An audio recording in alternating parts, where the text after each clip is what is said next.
পশ্চিমবঙ্গের রাজ্য পুলিশ কিছু কিছু জায়গাতেই তারা কিওয়ার্ডটিকে বিপথে চালিত করেছে, অনেক ভুল ইনফরমেশন প্লান্ট করেছে, ভুল খবর দিয়েছে।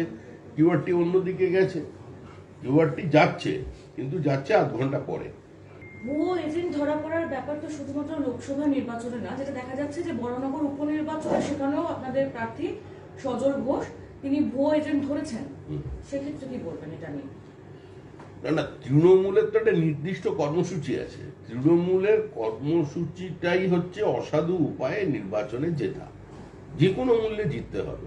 তো এখানে তাদের থেকে তো কোনো নৈতিকতা আশা করা যায় না।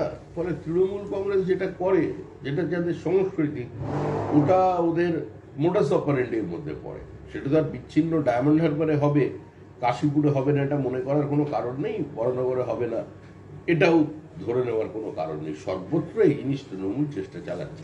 যেখানে একটু বেশি হচ্ছে সেটা প্রকট হয়ে যাচ্ছে, সংবাদ মাধ্যমে আসছে। আজকে কুণাল ঘোষ সোজা গিয়ে বেলেঘাটে রাজু নস্করের অফিসে গিয়ে বসেছিলেন। তারপরেই সেখানে গিয়ে উপস্থিত হন সুদীপ বন্দ্যোপাধ্যায় এবং পরেশ পাল।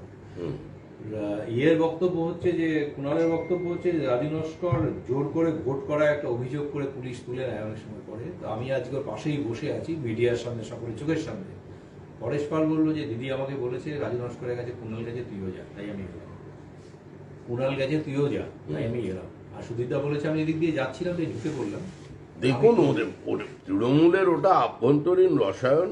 ওদের কখন প্রেম, কখন বিচ্ছেদ, কখন পরকীয়া, এগুলো আমাদের জানা নেই। আমরা এটুকু জানি, আমাদের প্রার্থী তাপস রায় এই নির্বাচনে ৭৩,০০০-এর বেশি ভোটে জয়লাভ করবেন।